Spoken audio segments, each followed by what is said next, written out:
Hello friends, good morning. GK GS मस्ती में आप सभी का स्वागत है।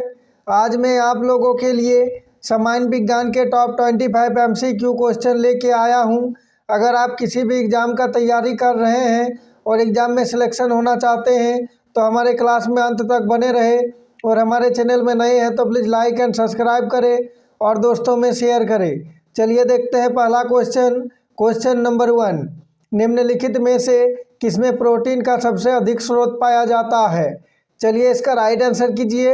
आपको एक क्वेश्चन का जवाब देने के लिए 5 सेकंड का समय दिया जाएगा। बताइए निम्नलिखित में से किसमें प्रोटीन का सबसे अधिक स्रोत पाया जाता है? चलिए इसका राइट आंसर देखते हैं। ऑप्शन डी, सोयाबीन में। Next question number 2। निम्नलिखित में से कौन सी फसल मृदा को नाइट्रोजन से भरपूर कर देती है? मोस्ट इम्पोर्टेंट क्वेश्चन है। चलिए इसका राइट आंसर कीजिए। बताइए निम्नलिखित में से कौन सी फसल मृदा को नाइट्रोजन से भरपूर कर देती है?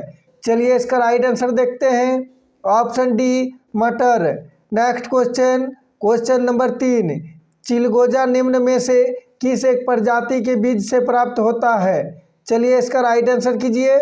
बताइए चिलगोजा निम्न में से किस एक प्रजाति के बीज से प्राप्त होता है? चलिए इसका राइट आंसर देखते हैं। ऑप्शन ए, पाइन के बीज से। Next question number 4। धान का खेरा रोग या लघुपत रोग किस तत्व की कमी के कारण होता है? चलिए इसका राइट आंसर कीजिए। बताइए धान का खेरा रोग या लघुपत रोग किस तत्व की कमी से होता है? चलिए इसका राइट आंसर देखते हैं। ऑप्शन ए, जस्ता की कमी से। अगर अभी तक वीडियो को लाइक और चैनल को सब्सक्राइब नहीं किए हैं तो प्लीज़ कर दे। Next question number 5। Atropa belladonna के किस भाग से बेलाडोना औषधि प्राप्त की जाती है? चलिए इसका राइट आंसर कीजिए। बताइए एट्रोपा बेलाडोना के किस भाग से बेलाडोना औषधि प्राप्त की जाती है? चलिए इसका राइट आंसर देखते हैं। ऑप्शन ए, पत्तियों से। Next question number 6। क्लोरोफिल या हरित लवक में कौन सा धातु आयन पाया जाता है? चलिए इसका राइट आंसर कीजिए। इसी टाइप के क्वेश्चन एग्जाम में पूछे जाते हैं। बताइए क्लोरोफिल या हरित लवक में कौन सा धातु आयन पाया जाता है? चलिए इसका राइट आंसर देखते हैं। Option B, magnesium. Next question number 7।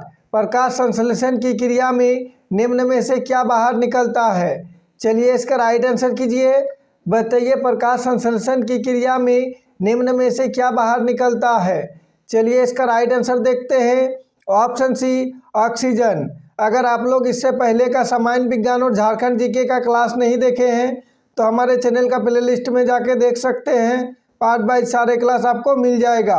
Next question number 8। प्रकाश संश्लेषण की क्रिया में निम्नलिखित में से कौन आवश्यक है? मोस्ट इम्पोर्टेंट क्वेश्चन है। चलिए इसका राइट आंसर कीजिए। बताइए प्रकाश संश्लेषण की क्रिया में निम्नलिखित में से कौन आवश्यक है? चलिए इसका राइट आंसर देखते हैं। ऑप्शन डी, उपयुक्त सभी।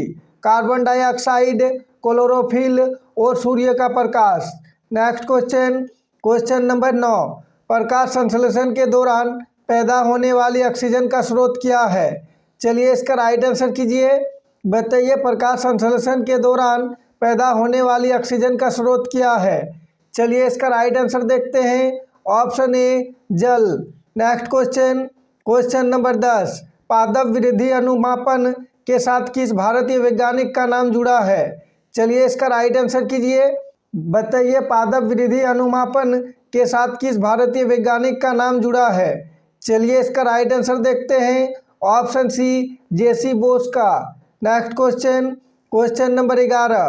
पादपों में बना खाद्य पदार्थ पौधे के विभिन्न अंगों में किसके द्वारा पहुंचाता है? चलिए इसका राइट आंसर कीजिए। मोस्ट इम्पोर्टेंट क्वेश्चन है। बताइए पादपों में बना खाद्य पदार्थ पौधों के विभिन्न अंगों में किसके द्वारा पहुंचाता है? चलिए इसका राइट आंसर देखते हैं। ऑप्शन सी, फ्लोएम के द्वारा। Next question number 12। पादपों में जल तथा खनिज लवणों का संचालन किसके द्वारा होता है? चलिए इसका राइट आंसर कीजिए। बताइए पादपों में जल तथा खनिज लवणों का संचालन किसके द्वारा होता है? चलिए इसका राइट आंसर देखते हैं।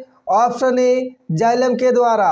नेक्स्ट क्वेश्चन नंबर 13, यदि माइटोकॉन्ड्रिया काम करना बंद कर दे तो कोशिका में कौन सा कार्य नहीं हो पाएगा।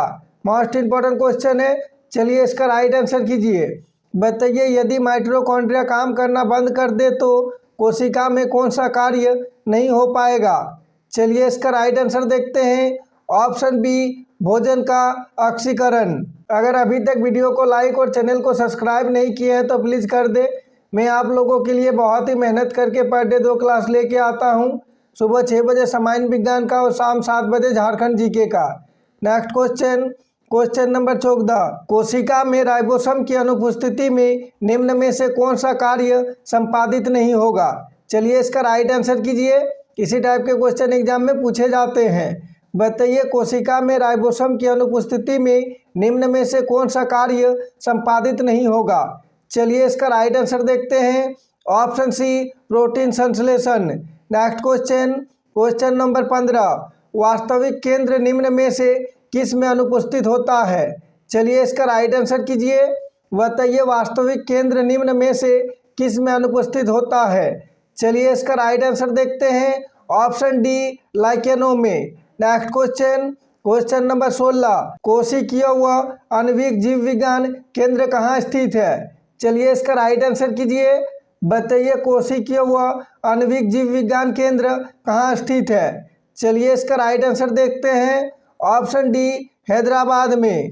नेक्स्ट क्वेश्चन, क्वेश्चन नंबर 17, वायु एवं जल की क्रिया द्वारा भूमि का हटाव क्या कहलाता है। चलिए इसका राइट आंसर कीजिए। बताइए वायु एवं जल की क्रिया द्वारा भूमि का हटाव क्या कहलाता है। चलिए इसका राइट आंसर देखते हैं। ऑप्शन ए, अपरदन। नेक्स्ट क्वेश्चन, क्वेश्चन नंबर 18, सौर ऊर्जा का सबसे बड़ा यौगिकीकरण निम्न में से कौन है। चलिए इसका राइट आंसर कीजिए। बताइए सौर ऊर्जा का सबसे बड़ा यौगिकीकरण निम्न में से कौन है। चलिए इसका राइट आंसर देखते हैं। ऑप्शन डी, हरे पौधे। सारे क्वेश्चन को ध्यान से देखें, आगामी एग्जाम के लिए अति महत्वपूर्ण है और इससे पहले का क्लास को भी रिवीजन करते चले। नेक्स्ट क्वेश्चन, क्वेश्चन नंबर 19, निम्न में से कौन सा वायुमंडलीय प्रदूषण नहीं होता है। चलिए इसका राइट आंसर कीजिए। सारे क्वेश्चन सिलेक्टेड है। बताइए निम्नलिखित में से कौन सा वायुमंडलीय प्रदूषण नहीं होता है। चलिए इसका राइट आंसर देखते हैं। Option C, carbon dioxide. Next question, question number 20, कौन सी गैस पृथ्वी पर हरितगृह प्रभाव में सर्वाधिक योगदान करती है। मोस्ट इंपॉर्टेंट क्वेश्चन है। चलिए इसका राइट आंसर कीजिए। बताइए कौन सी गैस पृथ्वी पर हरितगृह प्रभाव में सर्वाधिक योगदान करती है। चलिए इसका राइट आंसर देखते हैं। Option C, carbon dioxide. Next question, question number 21, राष्ट्रीय पर्यावरण अभियांत्रिकी संस्थान निम्न में से कहाँ स्थित है। चलिए इसका राइट आंसर कीजिए। बताइए राष्ट्रीय पर्यावरण अभियांत्रिकी संस्थान निम्न में से कहाँ स्थित है। चलिए इसका राइट आंसर देखते हैं। ऑप्शन डी, नागपुर में। मैं आप लोगों के लिए वही क्वेश्चन लेके आता हूँ जो कि एग्जाम में बार बार पूछे जाते हैं और सारे क्वेश्चन आगामी एग्जाम के लिए अति महत्वपूर्ण है। नेक्स्ट क्वेश्चन, क्वेश्चन नंबर 22, निम्नलिखित में से किस वायु प्रदूषक के कारण मनुष्य में तंत्रिका तंत्र संबंधी रोग पैदा होता है। चलिए इसका राइट आंसर कीजिए। बताइए निम्नलिखित में से किस वायु प्रदूषण के कारण मनुष्य में तंत्रिका तंत्र संबंधी रोग पैदा होता है। चलिए इसका राइट आंसर देखते हैं। ऑप्शन ए, शीशा। नेक्स्ट क्वेश्चन, क्वेश्चन नंबर 23, जंतु तथा उसके आसपास के वातावरण संबंधी अध्ययन को क्या कहते हैं। चलिए इसका राइट आंसर कीजिए। बताइए जंतु तथा उसके आसपास के वातावरण संबंधी अध्ययन को क्या कहते हैं। चलिए इसका राइट आंसर देखते हैं। ऑप्शन ए, पारिस्थितिकी। नेक्स्ट क्वेश्चन, क्वेश्चन नंबर 24, निम्न में से कौन अधिकतम ध्वनि प्रदूषण का कारण है। मोस्ट इंपॉर्टेंट क्वेश्चन है। चलिए इसका राइट आंसर कीजिए। बताइए निम्न में से कौन अधिकतम ध्वनि प्रदूषण का कारण है। चलिए इसका राइट आंसर देखते हैं। ऑप्शन डी, जेट उड़ान। प्लीज़ कमेंट करके बताइएगा आज का क्लास कैसा रहा, आज का क्लास में क्वेश्चन का लेवल कैसा रहा, और क्लास का अंत में कमेंट करके बताइएगा आज का क्लास में कितना क्वेश्चन आपका राइट हुआ। नेक्स्ट क्वेश्चन, क्वेश्चन नंबर 25, ऊर्जा के किस रूप में प्रदूषण की समस्या नहीं होती है? चलिए इसका राइट आंसर कीजिए। इस क्लास का लास्ट क्वेश्चन है, इसका जवाब सभी का कमेंट बॉक्स में आना ही चाहिए। बताइए ऊर्जा के किस रूप में प्रदूषण की समस्या नहीं होती है? चलिए इसका राइट आंसर देखते हैं। ऑप्शन डी सौर ऊर्जा में। Thanks for watching. जय हिंद, जय भारत।